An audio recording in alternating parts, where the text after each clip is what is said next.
Mary always reminded us of our countryside origins, constantly undermining my confidence. I was a left-behind child, growing up with Grandma, the most capable and efficient woman in the village. With her protection, my childhood was filled with love, no less than any other family. For the first 12 years of my life, my parents were distant figures, and all the love I received came from Grandma. In my first year of middle school, Grandma suddenly had high blood pressure and almost lost her life. The doctor said she needed to rest quietly in the future. Two widowed Aunt Sarahs moved in to live with Grandma, making it inconvenient for a little girl like me to stay. They planned to send me to Mary, but Mary already had a second child, Tom, who was in the 4th grade. Out of filial piety, I reluctantly took you in. From the first moment I saw her, I could see her disdain for me. On the first day in the new home, she made me stay in the living room, giving the only spare bedroom and study to Tom. What are you doing in my room? I was at a loss and turned to Mary for help. You're the older sister, don't bully your brother. It was my first time asking Mary for help. Mom, Tom won't let me sleep in the room. That's your brother's room. Why are you going in there? I then thought the study was Tom's, so the spare bedroom must be mine. But Mary just blocked me at the door, her voice carrying a warning. This is your brother's room. Don't wander in.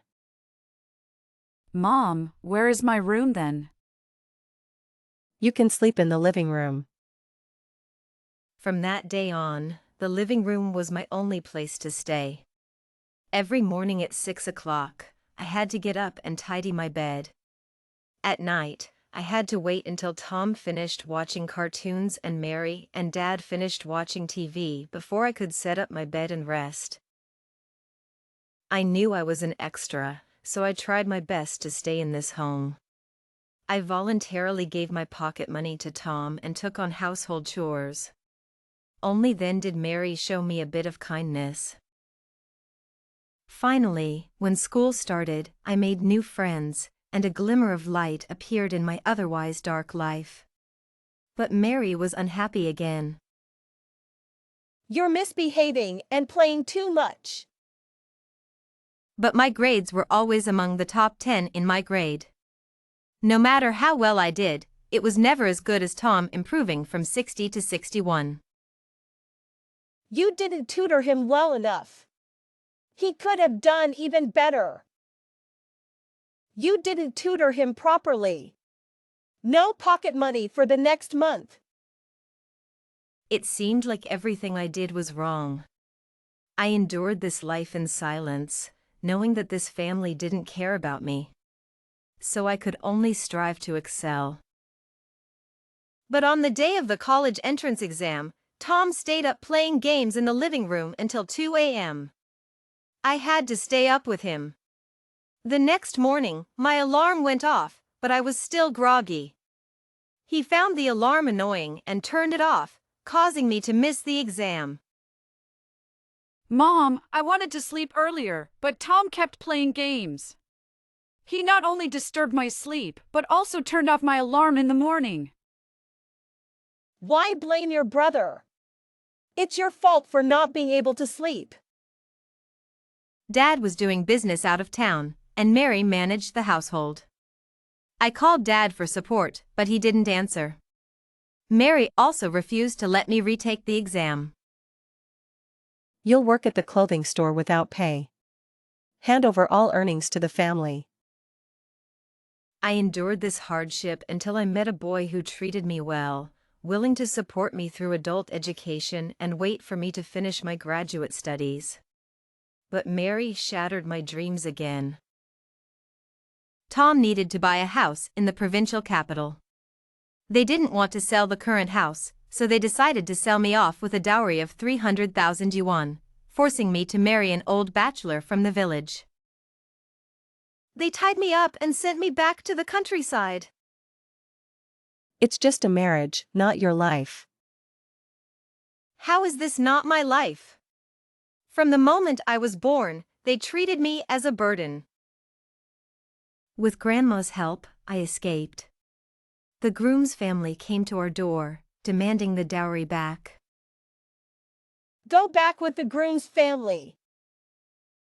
Such a life is so meaningless. I immediately severed ties with her and reported to the police while the groom's family wasn't paying attention. They didn't dare to act out at the police station but kept glaring at me like wolves. When no one was looking, I climbed to the rooftop of the 5th floor and stood at the edge. Before I jumped, I saw an anonymous question on a forum on my phone. My daughter wants to sever ties with me. What did I do wrong? So, even after driving me to this point, she still wanted to manipulate public opinion against me. This is my mother. After feeling every bone in my body break, my vision was filled with a crimson hue. Following the intense pain, the red turned into a blinding light. Didn't I tell you to help your brother with his studies? Look at his grades now. A sharp slap landed on my face. What's the point of raising a useless person like you? I bet you did this on purpose to sabotage him. You get high scores and feel proud, but what about your brother? Spittle sprayed across my face. I wiped my face and looked up. In front of me was my mother, looking much younger, and my brother standing behind her, smirking. He was still wearing his school uniform, an elementary school uniform. Wait, wasn't he in his senior year when I glanced down at myself. I was also in a school uniform, one that was excessively large and ill-fitting. Mary never wanted to spend extra money. If the school hadn't mandated it, she wouldn't have bought the uniform at all. When choosing the size, she picked the largest one so it would last longer as I grew.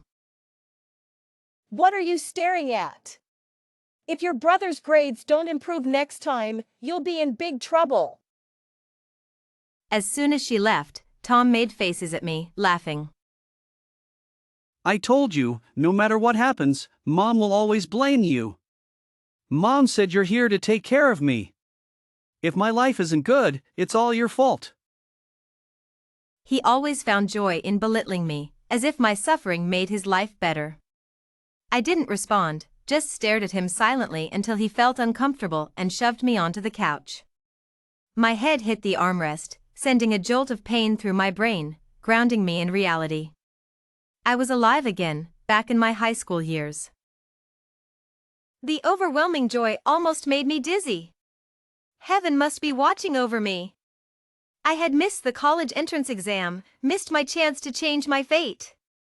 Now, I was back at the turning point, with everything still possible to fix. I scrambled to the balcony, where the old dining table stood, the place where I had studied for 6 years. The words "strive for success at the university" were still written on the tabletop in marker. Seeing the familiar handwriting, I nearly burst into tears. Before the tears could fall, I quickly wiped my eyes and forced myself to study. It had been years since I looked at high school material. Now in my senior year, I had less than a year to catch up. I couldn't afford to miss this chance again. What are you doing, bookworm? Tom saw me studying on the balcony and sneered, calling me a bookworm, before demanding money from me. It was his habit, or rather, the household rule. Mary's money was hers, and my money was his. Give me some money. I don't have any. Given Mary's personality, she wouldn't support me after high school. In my past life, she dragged me to work in her shop without paying me a cent, just giving me food. If I wanted to go out with friends, I had to apply for even 100 yuan. I had given everything to this family, only to end up in a loveless marriage arranged to get a dowry for Tom's house. My life had been a joke. This time, I would save every penny. I saw Mom give you money this morning. That's for my living expenses next week. Boarding starts tomorrow, and it's for my school dinners. Just don't eat then. He reached into my bag. When I resisted, he slapped me hard across the face, leaving it red and swollen. Do you think you can defy me? He took all my living expenses, threw my belongings on the floor, spat at me a few times, and left with the money to meet his friends. I looked at my notebook, now marked with footprints, and clenched my fists. When I found Tom, he was in an internet cafe, hurling insults at someone online. Seeing me suddenly appear, he froze, swallowing the curse words he was about to spit out. What are you doing here? I told you I'm not going back. I'm not a bookworm like you. Don't think you can force me into studying. He thought I was there to drag him home to study. How laughable. He never considered me family, so why should I be responsible for his life? Give me back my living expenses. If you used my dinner money for internet fees, what am I supposed to eat next week? I spoke loudly, drawing the attention of everyone around us. In an instant, we became the center of attention. Are you crazy? What living expenses? Get lost. His reaction showed I had hit a nerve. I knew this was my only chance to get my money back. Have I ever refused when you took my pocket money? This year, your expenses have skyrocketed. I even skipped breakfast to save money for you. Now you've taken my dinner money too. I only eat lunch now. How am I supposed to survive? I've even considered borrowing money to buy pens, saving every penny for you. And now you take my living expenses too? In front of everyone, I exposed his facade of generosity. Spending other people's money without a care, he had no qualms about it. His easy life was built on my hard work. The entire internet cafe gasped, and a wave of disapproval washed over him. Even those who couldn't care less about studying despised someone who would exploit their own sister. Even those who benefited from a patriarchal society couldn't stand someone who wouldn't even let his sister eat. All eyes turned to him, filled with judgment and disdain. The guy he had been arguing with burst out laughing, mocking him openly. No wonder you're so generous, Tom. Turns out you're spending your sister's living expenses. Hey, if you're broke, don't pretend to be a big shot. Here, sister, he stole your money. As his friend, I apologize on his behalf. Here's a little something. He handed me 200 yuan. I noticed his watch, a Patek Philippe. No wonder Tom wanted to compete with him, this guy was a rich kid. Seeing I was about to take the money, Tom threw his mouse in a fit of rage. Lily, have you no shame? Will you suck up to any guy? First, he exploited me, and now he wanted to use my life to save his dignity. His pitiful pride was laughable. Tom, do I have a choice? If I don't take this money, I'll starve for the next week. Can you endure that pain for me? Seizing the moment, I punched him in the stomach. He doubled over, clutching his belly, writhing in pain, looking utterly pathetic. Know what that feels like? Starving until your stomach hurts. If I don't take this money, I'll be in pain like this all week. If you let me punch you every day for a week, I won't take the money. Fine, you want money? I'll give you money. He pulled out a handful of change and threw it in my face. Take it and get lost. Stop embarrassing me. The coins hit my face and fell to the ground, leaving a faint sting. I bent down to pick them up, but Tom stomped on the coins. As I reached for another coin, he stomped on my hand, grinding it as if to crush my bones. You embarrassed me, and you think you can just take the money and leave? The pain in my hand was excruciating, but I bit my lip to keep from crying. Just when I thought my hand would break, the weight lifted. Tom was thrown to the ground. The rich kid helped me up, pressing the 200 yuan into my hand. Sis, I want some candy. Let's trade. You take this, and I'll keep the change on the floor. He winked at me. I knew this was his way of helping me. As I turned to leave, Tom yanked my ponytail. Did I say you could leave? I thought my scalp would tear. The rich kid kicked Tom away, and his friends surrounded Tom. Sis, I feel like snacking. Want to join me? High emotional intelligence. He was helping me escape. What's your name? He looked at me, surprised. Sis, does it matter? It matters. I don't like owing favors. He looked at me for a few seconds, then burst out laughing. Oh my, how are you Tom's sister? I just looked at him seriously, not replying. He laughed for a while, then went downstairs to buy a bag of Alpenliebe candies, giving me half. Sis, have one during night study sessions. Sugar keeps the brain active. You're too skinny. That day, I learned his name. Alex. Mary eventually found out about my outburst at the internet cafe. How dare you embarrass me like that? She grabbed a broom and started hitting me, with Tom encouraging her from the sidelines. Yeah, Mom! Teach her a lesson. Mary was so furious that she broke 2 cane sticks while hitting me. Seizing the opportunity, I opened the door and dashed out. Tom did worse things today, but you don't care. Mary, in a fit of rage, chased after me, unwilling to let me go. Get back here! With each strike, I shouted out everything Tom had done that day. He skipped school again and spent all day at the internet cafe. I was a top student with an excellent reputation, and the neighbors all envied Mary for having such a promising daughter. Whenever others praised me, she would show a rare hint of approval, but she would always add, Oh, what's the use of a girl? She's still not as good as our boy. Our boy is so smart.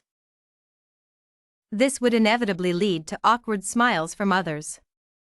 Everyone in the neighborhood knew Tom's character. Seeing a top student like me being beaten and crawling on the ground, some kind-hearted Aunt Jane pulled me into her shop. Mary, stop it. How can you treat her like this?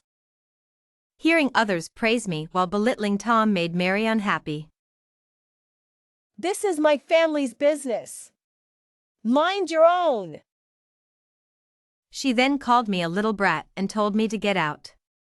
Even the elderly neighbors couldn't stop her. Finally, someone couldn't stand it anymore and brought Mrs. Johnson, the community director, over. Jason's mom, you're wrong here. Your daughter is so promising, yet you don't praise her and instead hit her. Is there any justice in that? None of your business. If my son were as successful as your daughter, I'd throw a 3-day banquet. How can you treat your child like this? The neighbors also spoke up. This child is so good. How can you treat her like this? You just rely on your husband being away on business all the time. If your husband knew how well your daughter was doing and that you were mistreating her, what would you do then? Who's mistreating her? She's the one who misbehaved, taking her brother to the internet cafe. No one believed that. Given Tom's character, it was normal for him to hang out at internet cafes. But for me, a top student, to take him there was as unlikely as a rooster laying an egg. Stop tormenting your daughter. If you keep this up, don't blame us for calling the police.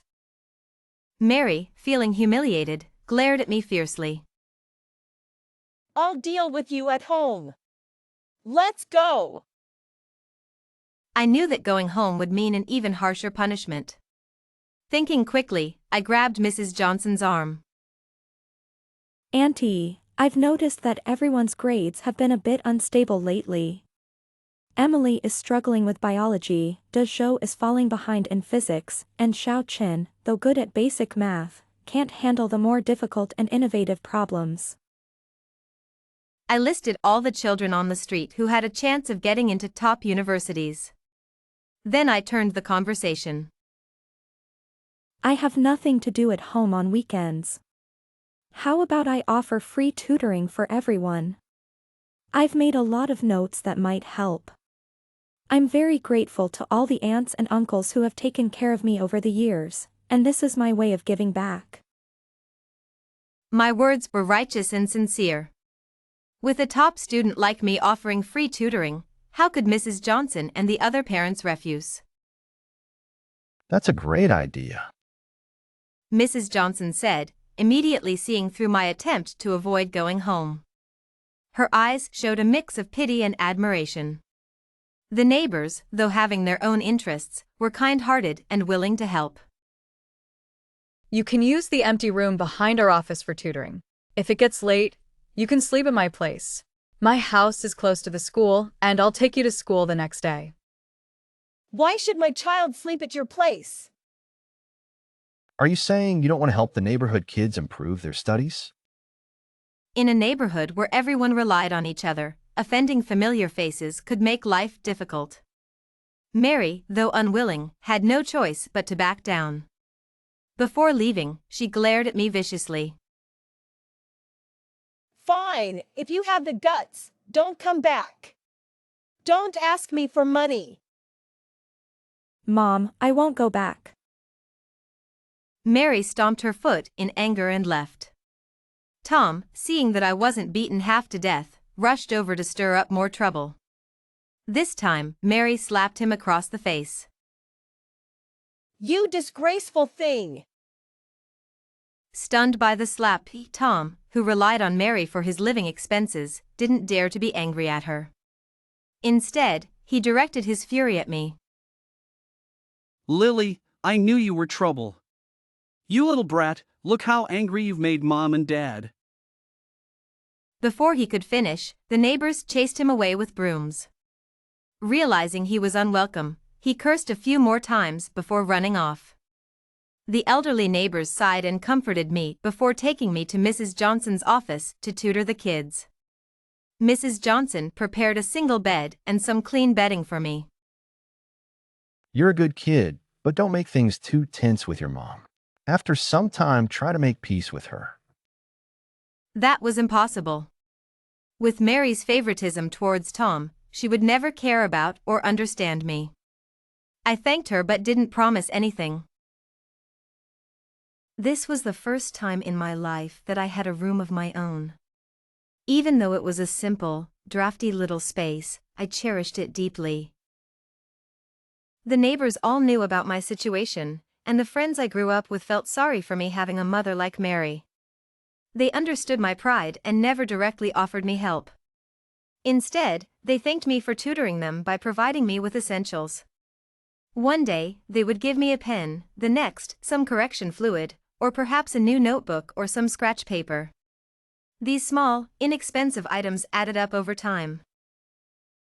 They always found reasons to give me these things in a way that made me feel comfortable. I appreciated their kindness and became even more dedicated to tutoring them.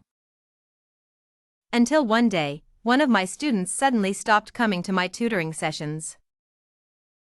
Lily, something terrible has happened to Emily. Your brother almost hurt Emily badly.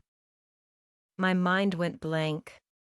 Emily was Mrs. Johnson's daughter and one of my most caring friends. She couldn't be in trouble. I stumbled along with my friends to the internet cafe.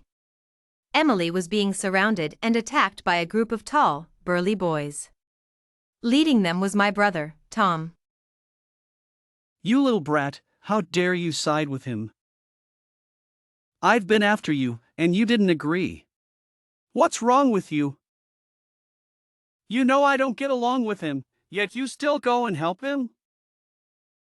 Seeing him grab a bottle to hit Emily, I quickly picked up a broom and struck him on the back.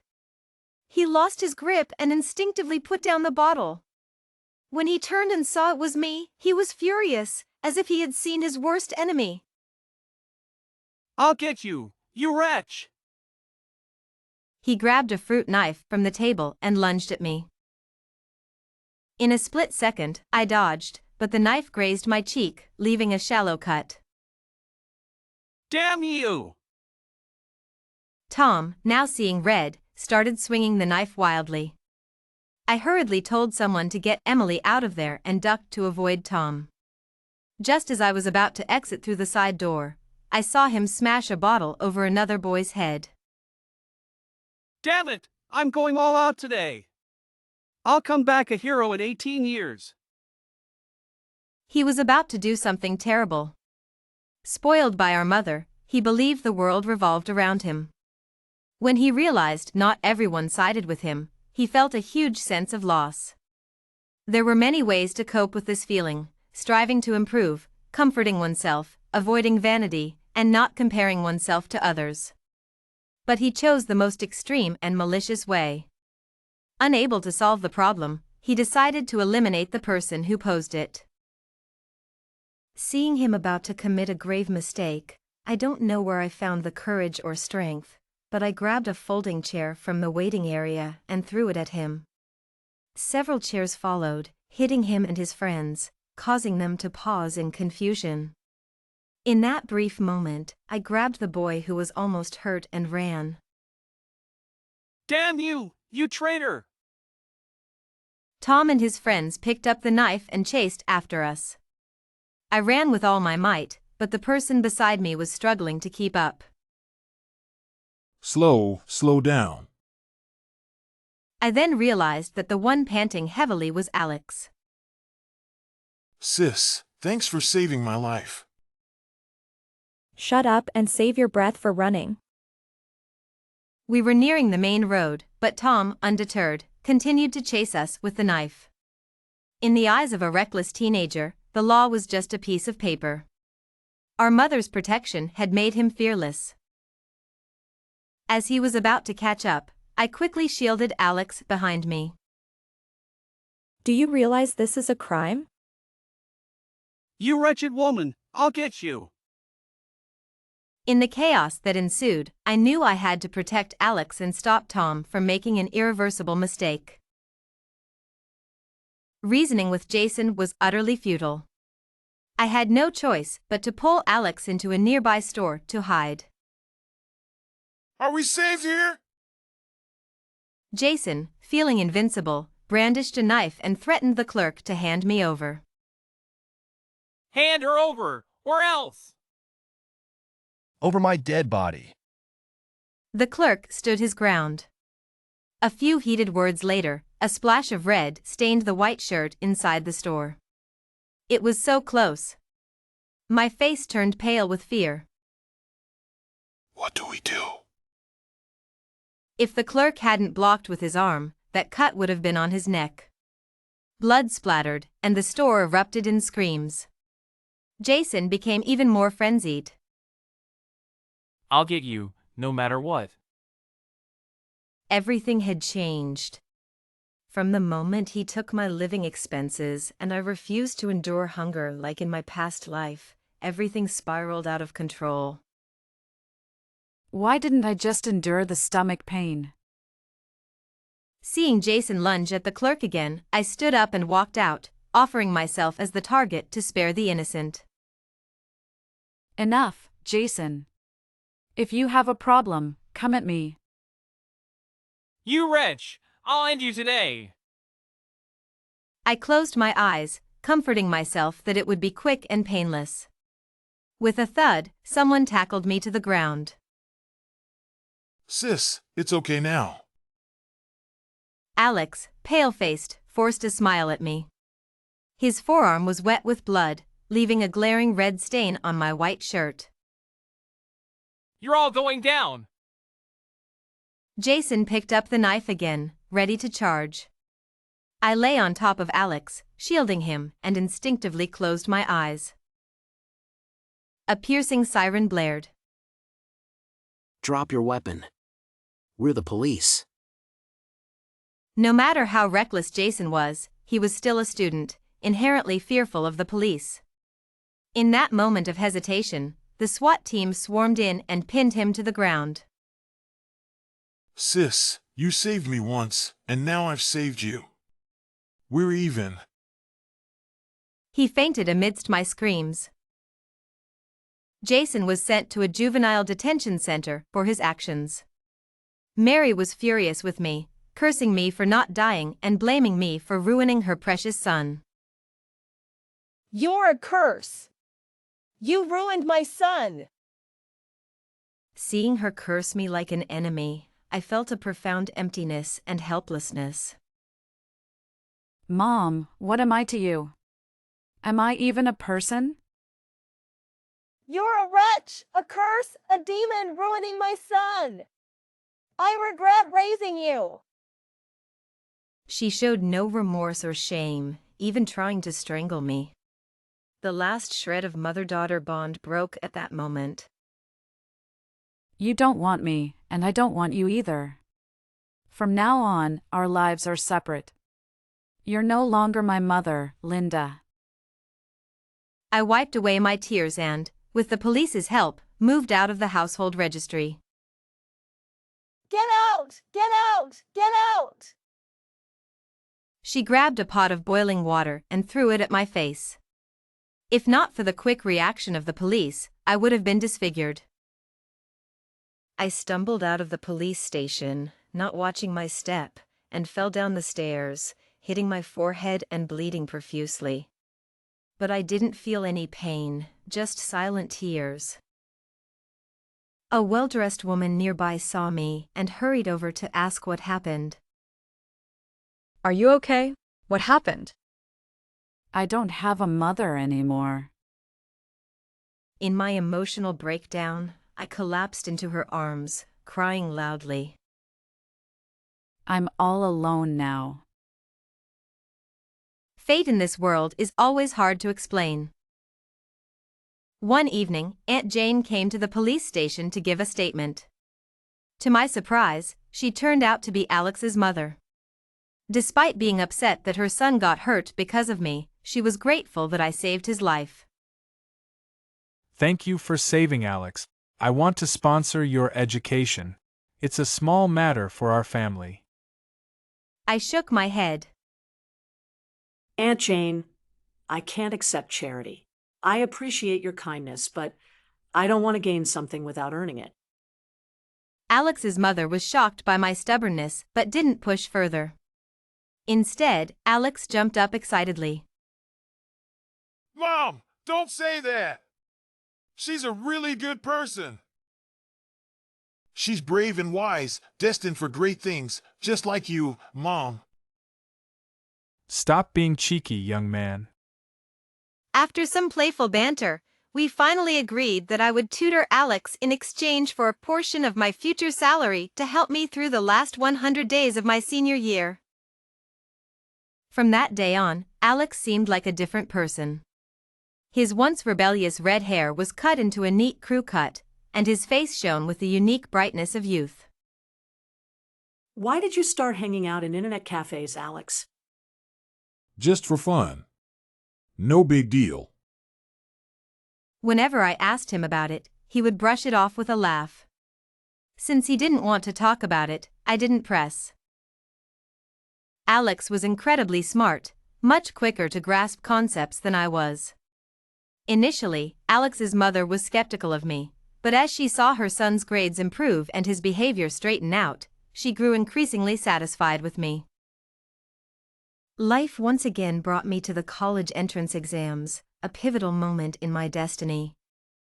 Aunt Jane picked me up the night before, made me warm milk to help me sleep, and prepared breakfast with Alex in the morning to cheer me on. Good child, I've seen your hard work. Keep it up. Yeah, good luck, sis. The sun was shining brightly that day. As I stepped into the exam hall, I looked back to see the people who cared about me waving. It felt wonderful. Many years later, I still remember the day I first met Alex in the internet cafe, the encouragement from Aunt Jane before the college entrance exam, and the first people to hug me after I walked out of the exam hall. I recognized Aunt Jane as my godmother and joined her in guiding Alex, who had a 2-year gap in his studies. As a peer who had already endured a lifetime of hardships, I became a qualified confidant and a responsible counselor, always there to steer him back on track when he wavered. Alex was naturally gifted, he just needed to channel his intelligence correctly. Once I helped him get back on track, he went from being at the bottom of the class to becoming the exemplary student teachers often praised. Many parents even lamented that they wished they had a sister like me for their children. My biological mother, Mary, would curse me behind my back whenever she heard such comments. Because of me, my godmother and Alex cared deeply for me and refused to sign any letters of forgiveness. My biological brother, who looked down on me, had to spend 7 years in prison. Meanwhile, my non-biological family would accompany me gently throughout my life. Fate works in mysterious ways. I, who had always focused on my studies, eventually helped out in Aunt Jane's company and rose to a high-level management position. Alex, who once disliked studying, pursued a career in research and is now working towards a PhD. The day he stood on stage as an honored alumnus, he was full of pride. In my life's journey, I must thank someone who isn't related to me by blood but is one of my most important family members, my sister. I come from a single-parent family. My father abandoned my mother, who then had to work hard to provide for me, neglecting my emotional needs. During my most rebellious and disgraceful years, it was she who showed me resilience and taught me what it means to fight against an unfortunate fate. I learned about her from someone I once despised. I always fantasized about having such a sister, and becoming real siblings with her has been the greatest fortune of my life. I admire her, respect her, and am honored to be her brother. He waved to me from the stage. I'm very happy to be your brother, sister. Tears streamed down my face as I sat in the audience. On the day I lost my mother and was left alone, I gained a new family. I'm also very happy to be your sister, brother.